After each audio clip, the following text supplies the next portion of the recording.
السلام عليكم. النهارده حبايبي هنعمل مع بعض الفطير المشلتت الاصلي وبدون اي افتكاسات، وكمان هنعمله على الطبلية، وهعرفك معلومات عن الفطير المشلتت هتعرفيها لأول مرة، وهتخرجي من الفيديو بتاعنا ده ان شاء الله استاذة في عمايل الفطير. ويلا بينا نسمي الله ونصلي على الرسول ونشوف الفيديو بتاع النهارده. ومعايا هنا 2 كيلو ونص من الدقيق، ومعايا سكر ومية للعجن. ودلوقتي انا هضيف 5 معالق كبار من السكر، لان انا هنا بضيف على الكيلو معلقتين 2 سكر، فدلوقتي معانا 2 كيلو ونص، فهنحط لهم 5 معالق كبار من السكر. بعد كده هحط نص معلقة كبيرة من الملح،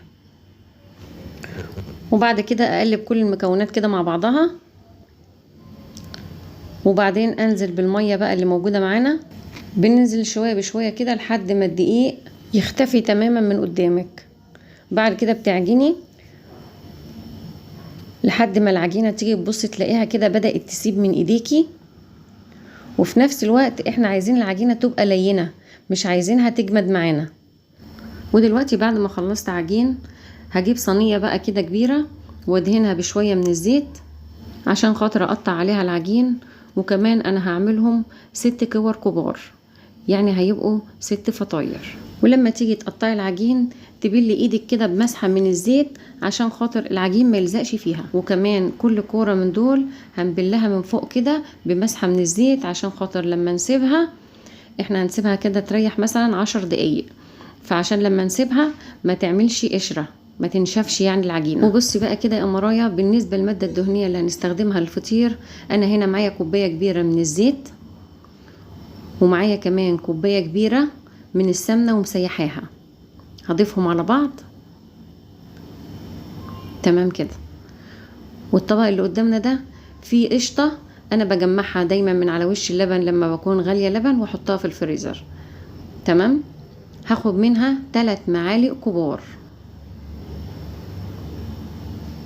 انا بحب دايما كده الفطير اغذيه كده، يعني ايه، اعمل له كوكتيل كده من الماده الدهنيه. انت ممكن تستخدمي زيت بس او سمنه بس او زبده بس، يعني المتوفر قدامك.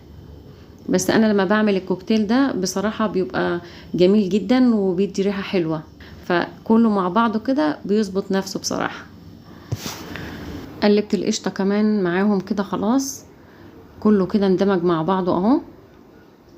دلوقتي بقى هنجيب شويه كده من الدقيق ونرشهم على الطبلية. وطبعا فايدة رش الدقيق على الطبلية عشان خاطر العجينة ما تلزقش معانا على الطبلية. وكمان لو رشيتي، لو انت بتعملي الاول مرة كده، حاولي ان انت ترشي على المكان اللي انت هتفردي عليه كله. يعني مثلا لو انت بتفردي على طبلية رشي عليها كلها، عشان لما تفردي وتيجي تطبقي الفطيرة معاكي ما تلزقش في اي جنب فيها. واجيب كورة بقى كده من العجين وابدأ ابططها كده، اهبطها، وبعد كده اجيب الفرادة وتقعدي تفردي بقى كده في العجينة. اقعدي بقى وسعي فيها كده على قد ما تقدري، ودايما تركزي بالاكتر على الاحرف بتاعة العجينة، تخليها رقيقة وتبقى واخدة نفس السمك بتاع الفطيرة كلها ده وانتي بتفردي. بعد كده بعد ما بتفردي اقصى حاجة كده بايديكي وبالفرادة، تبدأي بقى واحدة واحدة كده تحطي ايدك تحت العجين وتبدأي تشدي فيها كده وتمطي بالراحة واحدة واحدة عشان ما تتقطعش منك. وطول ما انت بتشدي كده وتمطيها كده عشان توسعيها بايديكي، هتبصي تلاقي شوية كده، وتلاقي لما بترقي معاكي هتلاقي صوابع ايديكي بدأت تبان من تحت. تعرفي وقتها بقى ان كده الفطيرة رقت معاكي خالص، فتوقفي وتبدأي بقى تدهنيها بالمادة الدهنية اللي احنا عملناها، اللي هو كوكتيل السمنة على الزيت على القشطة. ترشرشي بايدك كده، وبعد كده ايه، تمسحي بايدك بقى على وش العجينة كلها. حاولي ما تخليش في مكان مش ممسوح عشان خاطر لما نتني العجينة على بعضها ما تلزقش. وكمان كل ما بتغذي الفطيرة بالمادة الدهنية بتلاقي الرقاب بتاعتها بتنفخ معاكي في الفرن. ودلوقتي هنطبق الفطيرة مع بعض. بتاخدي الجزء اللي قدامك وتتنيه لقدام زي ما انت شايفة كده، وبتاخدي المادة الدهنية وتقومي دهنة الجزء اللي انت تنيتيه، والجزء التاني المقابل ليه طبقناه ودهناه كده بالمادة الدهنية، ونتني بقى كده الجنب اليمين والجنب الشمال، وكل طبقة بتطبقيها بتدهنيها مادة دهنية. لمينا العجينة وعملناها بقجة كده زي ما انت شايفة. هنجيب صينية فيها مسحة من الزيت ونحط فيها الفطيرة.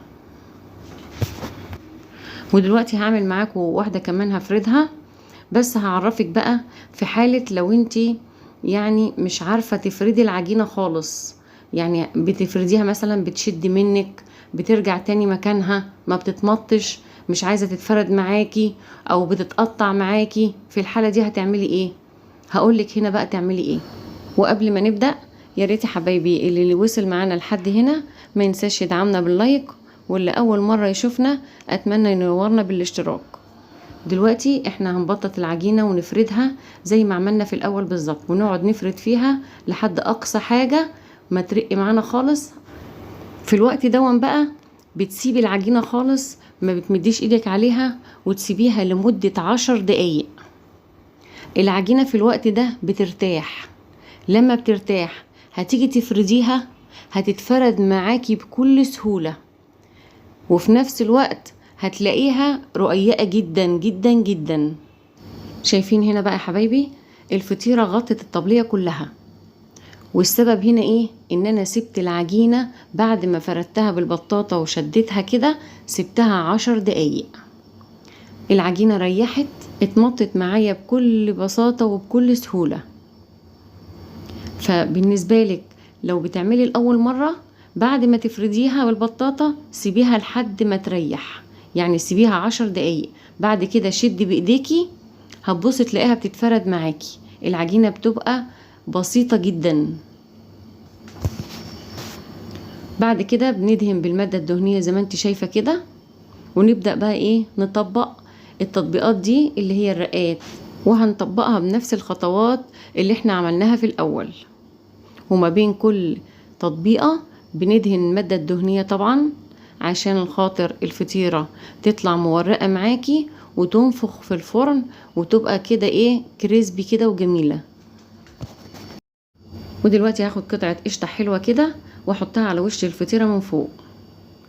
دي هبطط بيها كده الفطيرة، هفردها في الصينية، واحط على الفطيرة التانية قطعة برضو من القشطة كده على الوش. القشطة ديت عشان اللي هيقولي القشطة صفرة، القشطة دي صفرة لان ده كان قشطة بتاعت حليب بقري.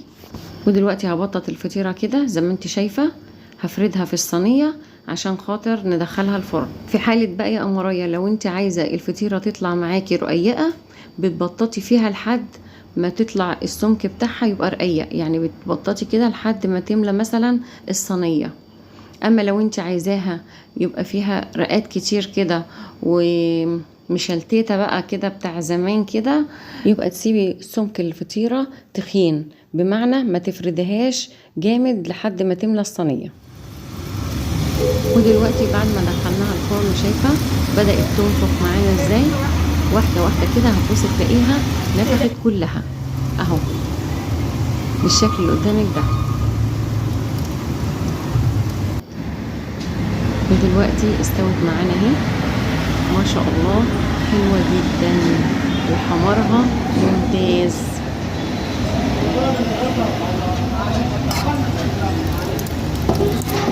وشوفي بقى الارضية بتاعتها، شايفة حاجة ذهبي كده جميلة لذيذة ممتازة بجد ممتازة، والتسوية بتاعتها رائعة. انا بحب دايما الحاجة حمرا من فوق ومن تحت. ودخلنا الفطيرة التانية اهي، وخليكي معايا امرايا تابعي كده شوفي هتطلع عاملة ازاي. شايفة منفوخة وجميلة جدا، شايفة كريسبي خالص كده من فوق ومن تحت، والقلب بقى كده المشلتت الاصلي، حاجة كده جميلة جدا. سمع بقى صوت القرمشة الفطير وهو لسه طالع كده سخن من الفرن. انا بحب الحاجة تطلع مقلية كده. طبعا درجة التسوية انت بتتحكمي فيها، اذا كنت عايزة تحمري قوي او تطلعيه اقل من كده، بس انا بالنسبة لي بحب الحاجة تطلع محمرة من فوق ومن تحت. وادي الفطيرة التالتة معانا وما شاء الله كل الفطير اللي احنا عملناه كله من فوق. الفطير طالع معانا ايه، حاجة كده بغاشة، جميل جدا، قرمشة من بره وطراوة من جوه. لاحظي معايا بقى كده يا امارات الرقات بتاعة الفطير، انا مش عارفة امسكها اصلا عشان اقصها لانها لسه سخنة جدا، لسه طالعة من الفرن، فبتبقى صعبة ان انا اتحكم فيها وانا بقطعها.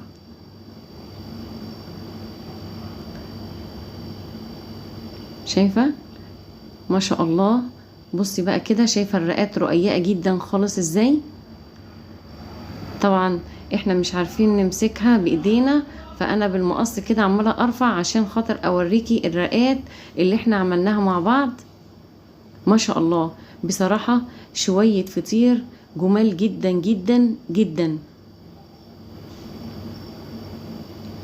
ولا في احلى ولا اجمل من الطريقة الاصلية لعمايل الفطير.